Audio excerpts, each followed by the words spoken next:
Person आसमा शराजी ने भी हमें ज्वाइन किया। आसमा शराजी, पहले तो ये है कि नून लीग के लिए बड़ा फैसला इस्लामाबाद हाई कोर्ट से आया, इसको कैसे देखा आपने, इसके पॉइंट्स को कैसे देख रही हैं, और दूसरी जाने फ्लैगशिप रेफरेंस का मामला है, इसको कैसे देख रही हैं?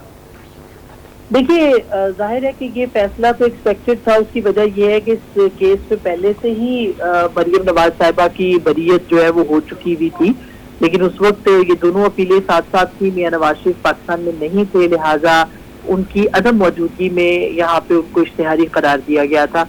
जब वो वापस आए हैं इसी केस में उन्होंने सरेंडर किया, और बहुत हद तक केस चूंकि एक ही था मरियम नवाज से और नवाज शरीफ साहब से, लिहाजा बहुत सारे जो कानूनी माहिरीन थे वो यही बात कर रहे थे कि इस बुनियाद के ऊपर उनका फैसला जो है वो, उनका केस जो है वो खत्म होगा। और फिर आपने देखा कि इसकी जो प्रोसीडिंग्स हुई है, 2-3 प्रोसीडिंग्स, वो काफी अहम थी, क्योंकि नैब ने इसके ऊपर जो है वो अपनी यानी कि अपील वापस ली है। उनके पास आपने देखा होगा कि कल जो समाअत हुई थी उसके अंदर बहुत सख्त किस्म के रिमार्क्स भी आए थे जज साहबान के नैब ने कोई इन्वेस्टिगेशन नहीं की, और वही रिपोर्ट जो कि JIT सुप्रीम कोर्ट ने बनाई थी, जो कि एक सियासी बुनियादों पर बनाई गई रिपोर्ट थी, उसी को वो फॉरवर्ड करते रहे, लेकिन जो उनके पास शवाहिद होने चाहिए थे वो शवाहिद पेश करने में नाकाम हुए। यही फैसला जो था वो मरियम नवाज साहिबा का भी हुआ था कि उनकी भी जो अपीलें थी उसके ऊपर भी यही फैसला दिया गया था कि शवाहिद नैब के पास मौजूद नहीं। जी, तीनों केसेस पे, चूंकि तीनों के ऊपर एक ही केस था, और अभी इसके बाद अब अल अजीजिया का रह गया जिसके ऊपर अब अपील, मेरा ख्याल है वो भी इसी तरह की कुछ अपील है, और उसमें भी ज्यादा इम्कानात ये हैं कि बरीयत इनकी हो जाएगी नवाज शरीफ साहब की, जिसके बाद वो इलेक्शन के लिए एलिजिबल हो जाएंगे। सिर्फ उनका एक ताहयात नाअहली वाला जो मसला है सुप्रीम कोर्ट के फैसले वाला, वो बरकरार है। फ्लैगशिप रेफरेंस के ऊपर क्या नैब दोबारा से रेफरेंस दायर कर सकता है? इस पर कोई पॉइंट है आपके पास?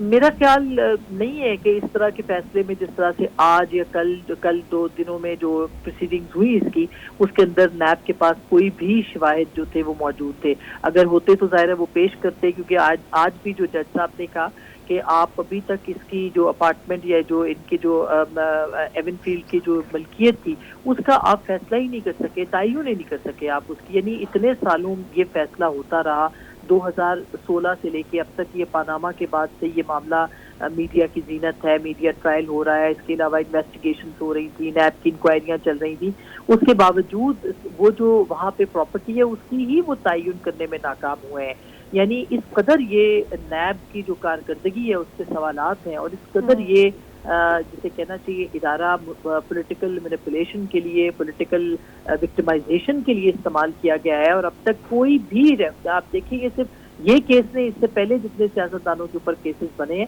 कोई एक भी जो मामला ऐसा नहीं था जिसके ऊपर। लेकिन अलविया ये है आसमा कि जो भी नई सियासी पार्टी आती है, हम देखते हैं कि वो अगली पार्टी के ऊपर नैब के थ्रू ही केसेस करते हैं, और उन केसेस के ऊपर फिर नैब कोई भी प्रूफ नहीं लेकर आ पाती है,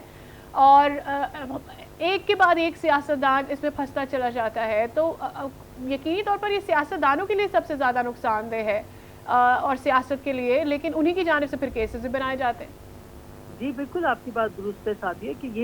यही तो बात है कि ये जनरल मुशर्रफ ने ये नैब बनाया था, और उस वक्त आपको याद होगा कि 2002 के अंदर ये, उससे पहले ये बना, और फिर 2002 यानी मियां नवाज शरीफ ने खुद बनाया, और उसके बाद इसका इस्तेमाल पीपल्स पार्टी के खिलाफ हुआ। जनरल मुशर्रफ ने फिर इसको नवाज शरीफ साहब और पीपल्स पार्टी दोनों पे इस्तेमाल किया। 2002 के अंदर जो है वो पाकिस्तान पीपल्स पार्टी के 20 से 22 लोग जो है तोड़ के उनको एक पैट्रियार्ड ग्रुप बनाया गया, जिनके ऊपर नैब के केसेस थे, उनके रेफरेंसेस थे, और फिर उनको पॉलिटिकली यूटिलाइज करने के बाद जो है वो जब हुकूमत का हिस्सा बने तो वो नैब के केसेस जो थे वो खत्म किए गए। इसी तरह से उसके बाद के अदवार जो है उसके अंदर भी नैब इसी तरह से रहा। पहले आसिफ अली जरदारी साहब के खिलाफ जो मुकदमात थे वो PMLN की गवर्नमेंट में बने, फिर दोबारा बने, फिर इमरान खान साहब के दौर में बने, तो ये दोनों जमातों के ऊपर बने। तो ये एक पॉलिटिकल विक्टिमाइजेशन जो है वो नैब करती रही है, और इसको सियासी मकासद के लिए इस्तेमाल करती रही है। इस वक्त अगर देखा जाए तो इमरान खान साहब के ऊपर एक केस जो है वो बना है,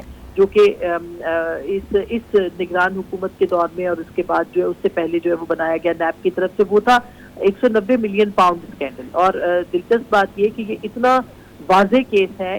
इतना ये बैयन केस है, इतना ये मजबूत केस है कि अब अगर नैब उसके अंदर सजा दे भी देगी इमरान खान साहब को, तो भी जो है वो सवालात उठेंगे कि नैब की अपनी क्रेडिबिलिटी क्या है। تو جو بھی اس وقت معاملات ہیں اس کو یہ ضرور دیکھنا چاہیے کہ احتساب کا عمل تو نہیں رکنا چاہیے، لیکن احتساب کے عمل کے اندر پاکستان کی عدلیہ کو جو ہے وہ اپنا اسٹرانگ رول پلے کرنا چاہیے۔ ابھی نواز شریف صاحب کے اوپر جو کیسز تھے، آپ اس کی ایک دیکھ لیں مثال کہ پاناما کے اوپر کیسز بنے اور اس کے بعد پھر ان کو جو نااہل کیا گیا وہ اقوا کے اوپر کیا گیا، ان کو اس بات کے اوپر نااہل کیا گیا کہ ان کی جو بیٹے تھے ان کی کمپنی میں وہ ڈائریکٹر تھے اور ان کی تنخواہ تھی، اور وہ تنخواہ جو تھی وہ انہوں نے ریسیو نہیں کی اور شو نہیں کی اپنے ایسٹس کے اندر، تو 62F جو ہے وہ لاگو کر دیا گیا کہ وہ صادق اور امین نہیں رہے، لہٰذا ان کو جو ہے وہ آپ نااہل کر دیں، اور تاحیات نااہلیت جو ہے وہ سپریم کورٹ کی طرف سے گئی، یعنی کسی لوئر کورٹ کی طرف سے بھی نہیں، اپیل کے تمام حق اور رستے جو تھے وہ تقریباً مسدود کر دیے گئے۔ تو یہ انصاف پاکستان کی عدالتوں میں